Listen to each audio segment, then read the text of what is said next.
Hello, and welcome to the first in our series of interviews with past winners and runners-up of Barnes Film Festival, now known as London Breeze. In the first episode, we're talking with Mike Beech, writer and director of the winner of the Best Feature in 2023 for Mother Midnight. I'm starting by asking him how he became a filmmaker. Um, well, it's kind of a long story, I guess. To try and tell it briefly, I guess I have always been obsessed with films, even from when I was a little kid. Um, I think the first film I ever saw was Jungle Book, and it blew me away completely. It's the first one I remember seeing anyway, and I still love that movie. Um, but I guess growing up, I didn't really think about it as a job. I was just loved films, and but I wasn't thinking about any jobs. I wasn't a very like forward-thinking kid of, like this is what I'm going to be or something. So I just didn't really think about it. And then I think when it came to time to go to university, I was I was obsessed with films at that point and was writing about them and reading about them and everything for A-level film studies I was doing as well at the time. But I think people around me trying to advise me well were kind of saying like, yeah, but being a filmmaker is so difficult, like actually making a career out of it, which is true. They were like, it's so hard to do and nobody can, it's like 1.1% of, 0.0001% or whatever of people actually get to do it. It's so competitive. And I kind of felt like, oh, if you're not some kind of like boy wonder who got given a Super 8 camera when they were 5 and started cutting movies in their garage or whatever, it was already too late kind of thing. And it's just like, oh, that's not really for you.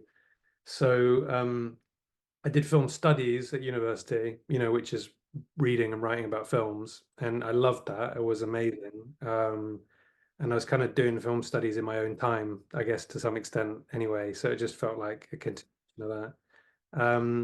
But then after university, I just started working as a plasterer and landscape gardener and stuff like those kind of jobs. Um, but then first time I moved out to Korea, came out here to teach English and I started for the first time having like a bit of money to spare. So I was able to sort of save up and buy like a tiny little DSLR. At first, just taking photos on it, and then I figured out that it had 1080p video in, which like blew my mind. And I didn't know how to use it or anything, but I started taking like little videos of people on it and fiddling around with it and kind of beginning to get to grips with it a little bit.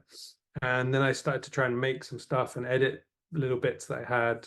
I started doing some work for an online magazine where I'd go to events at weekends. I'd go and like shoot an event, and it was actually really good training because you kind of go there, you have to make sure that you like interview people, so you have to do a bit of sound stuff as well, and you kind of have to make sure you shoot the right kind of B-roll, get an establisher of the event, and it was all in one night, so there's quite a lot of pressure to do it. And then I had to kind of cut them together very quickly before the next week. So to get it out, to feels like an event video kind of thing.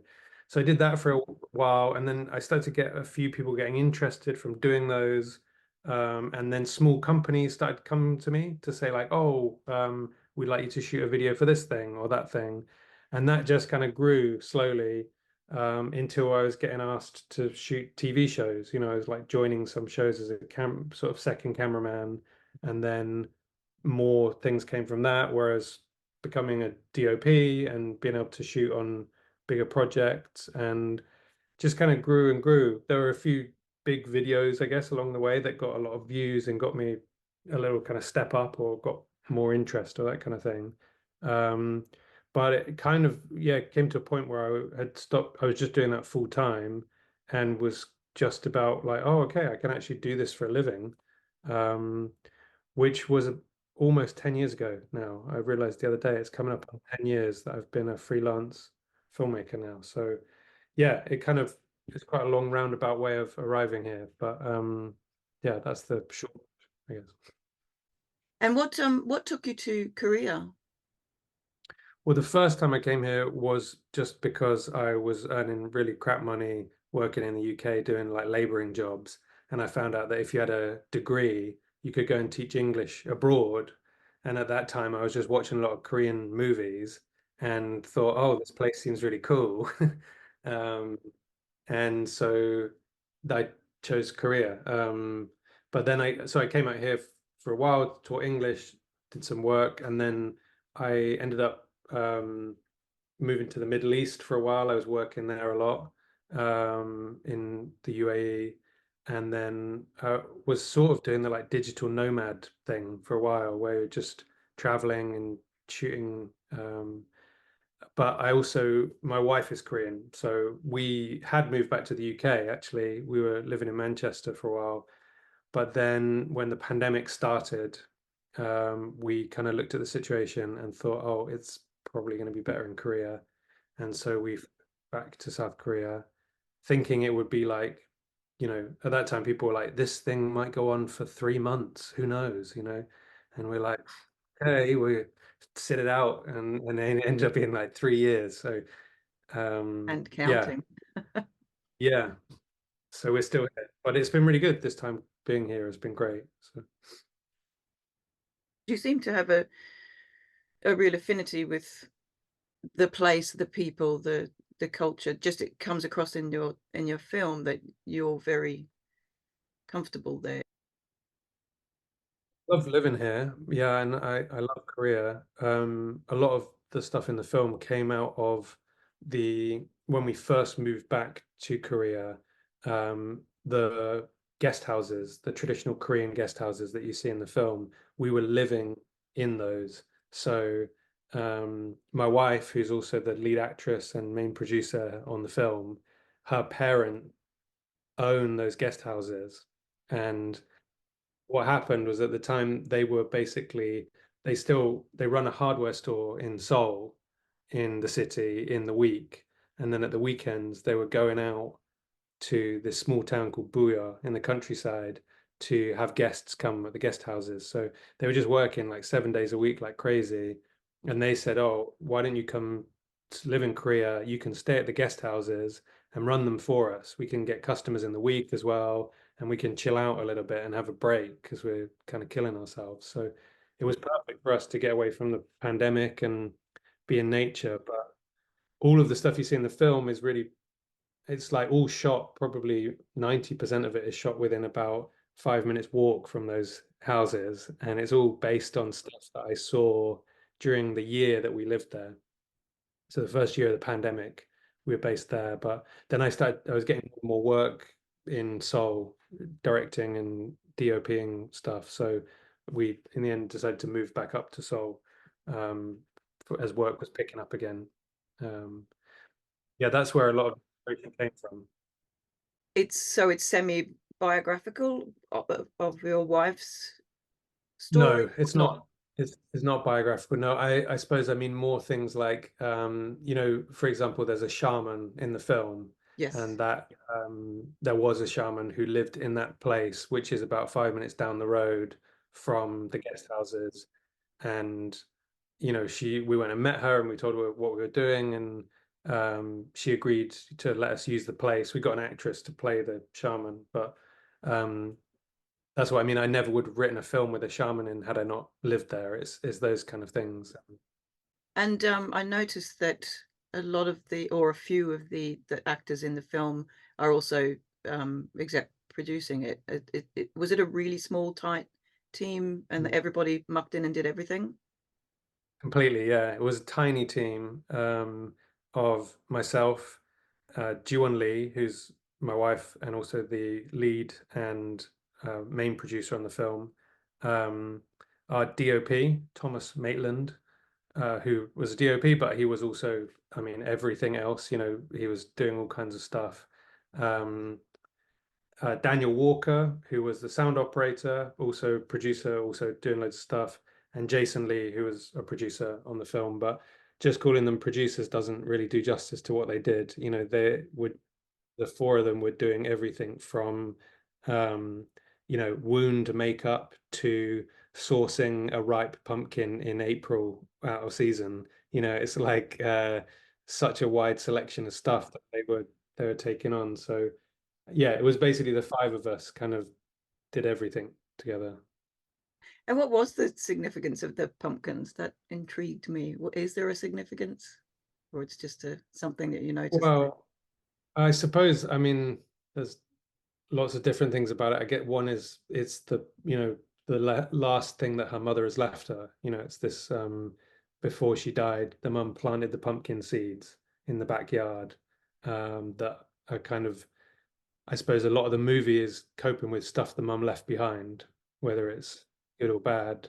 And the daughter and the father trying to learn how to deal with those things, how to cope with them. And so in this case, it's how to like care for the pumpkin. Will they even care for the pumpkins? And if they do, how? But I suppose there's a lot. One of the other thing with the film is, living there while we're writing it, nature is just such a huge part of life there. Living in the countryside, it's so in your face all the time, like the weather and the animals and the plants everywhere.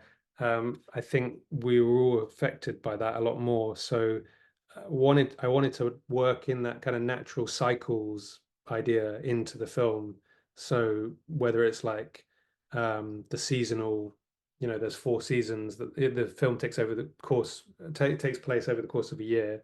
Um, Whether it's that or whether it's things like the growing pumpkins and um yeah, but I don't want to say too much about it. I think it's nice for people to be able to like read their own things into it as well because yeah.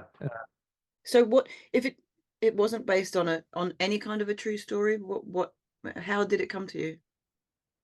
Um I think the first thing was I don't know, there's a few things. I think one from those guest houses you can look down into this empty field and I would occasionally see like middle-aged women who live in the neighborhood or work, they own another plot of land nearby or something, just working in nature in the field. And I think that image was interesting. There's an image in the film which is a woman stood under an umbrella with light coming out from underneath. But I think maybe those images, I started to think, there's some connection between motherhood and nature, Mother Nature and the good and the bad sides of that, the powerful dark sides of it, but also the kind of caring and life-giving sides of it. So I think that's kind of the first part of it, but a lot of it was also, the product of thinking like, well, what have we got here? We've got a shaman who lives down the road. That's a kind of mother figure. In the film, it's some sort of replacement, not a perfect one, but someone's filling a gap there for our lead character a little bit. Um, the place where Mr. Joe lives was like an abandoned house right around the corner, with all this furniture still left in it and everything. And so we thought, okay, well, we've got that as well. And part of it was just putting these things together. Part of it was, yeah, little bits and pieces from the neighborhood, I suppose. We started off with the idea of it being a short. Um, and I think the first part was just kind of that opening idea about a father and daughter going to a restaurant after the mother has died from a family, going to a restaurant that they used to go to together as a family, and the restaurant being closed down and in massive disrepair. So the shots that you see in that opening section where they visit the restaurant are actually part of what had planned to be like a sort of separate short film idea, and we actually shot that. So they go inside that restaurant and they look around and they talk about the different parts of the restaurant where they remember things and it's all completely messed up inside, which I thought was an interesting idea. And we had it in one of the earliest cuts of the film, but it just seemed like we need to get on with the story a bit quicker. It was too much walking around and kind of philosophizing that early in the film. So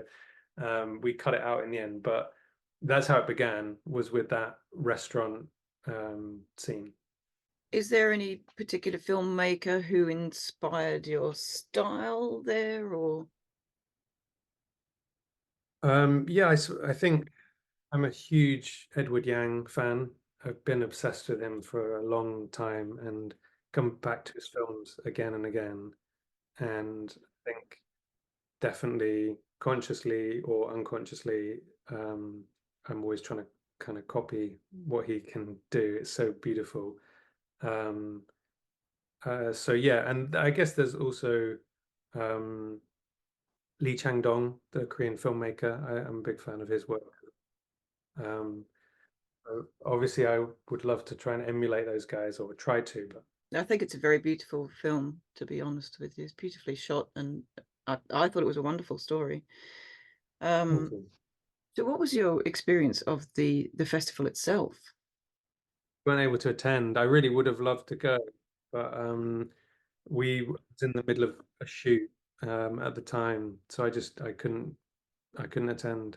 But certainly, like being selected for it and seeing what a great job the film, our film was selected in quite a few sort of decent festivals, and you start to get the feeling of how things go, after a few, you get the hang of how it is. But um, I think our sense, anyway, from Barnes was that people were really passionate about filmmaking, and that it was a place where, it seems like these days there are so many film festivals, and they're just a lot of them are kind of like vying for your cash and don't really care that much. Or even they just want to put on a good party or something. But it certainly felt like they really cared about filmmaking itself. And when I looked at, for example, previous winners and Abid Khan, who was on the jury for our film, these spoke with so much passion about our film. And I've since become friends with Abid, and I know him, and um, it's having people like that involved, who are so passionate about film and who are not, they're doing it for exactly the right reasons. That's what's so great. I think that's always what will make a film festival, is about who are the people involved and how do they really feel about things. And that seems to be spot on with now Breeze, previously Barnes. And how did you find out about this particular festival? I think well, so when we were planning our festivals, we had a pretty limited budget, I guess. So we were really thinking about, like, maybe it doesn't make sense to be applying to Venice or something, I don't know, where it's not a good idea to be like submitting to these massive places where there's no chance of getting in, maybe because there's thousands and thousands of feature films going. But we also want to go somewhere that is respected, and they're festivals that, but really you want the film to find an audience. That's the main thing, that's what we're looking for. So we actually made a list of festivals, and Barnes was one of the ones on there that we thought that looks like a good festival for us. This is a first time. No one on our team, apart from our DOP, had ever made any fiction at all before. We'd never made any short fiction. We'd never done anything. So, we're total newbie to this, and we kind of thought, like, we want to try and take this thing that we care a lot about and put it in the right place where people are going to get it and connect with it. It's not going to get washed away in a huge program, but it's also, it's legitimate and prestigious, I suppose. And how has winning at Barnes affected your journey or the journey of the film itself? Well, it's difficult to say whether or not, what's a direct cause and effect and what's a kind of adding to a cumulative thing. But since winning, we had a sales agent for the film already, but we told him about the win, and he was taking that to distributors. So I'm sure probably having the win helped play a role in us finding distribution. I think that would have been part of it, or at least it's something that would get people's attention more. It's that's something. But I think also just the passion from the jury.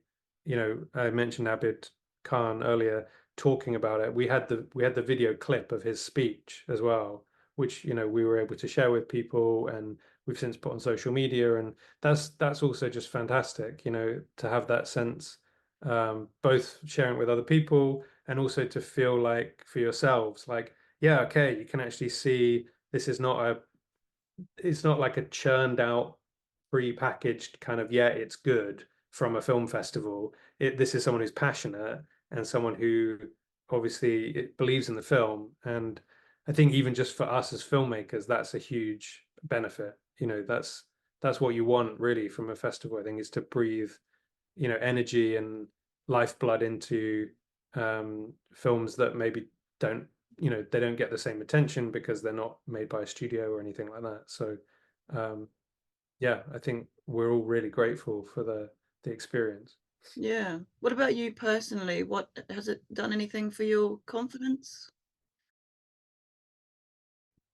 Yeah, I think so. I think no, definitely. Yeah. I think one of the things that's nice is, as I said, the film got into quite a lot of other festivals, but it's the only festival that we won anything at. And I think that makes kind of a difference in terms of getting into a festival. There's an element where you think maybe we're just making up numbers, whereas winning gives you more of a feeling of like, oh no, they actually really like this. And I think also in some ways talking to people about the film, whether it's friends or people you don't know, there's just something where it lends it a little bit of legitimacy, where you feel good to say, yeah, oh, it actually won best film at Barnes. It's always, I think for most people, it's hard to big yourself up. It's difficult to like blow your own trumpet and be like, you got to see our film, it's amazing or something. So it's nice to have a thing like that where you feel, oh, there's some sense of somebody else has put a stamp of approval on it that you can refer to. It's like, oh, it did something. It's not nothing. What would you say to someone who's humming and hawing about applying for the to have their film in the festival? Did you hesitate? Was there anything that would have stopped you?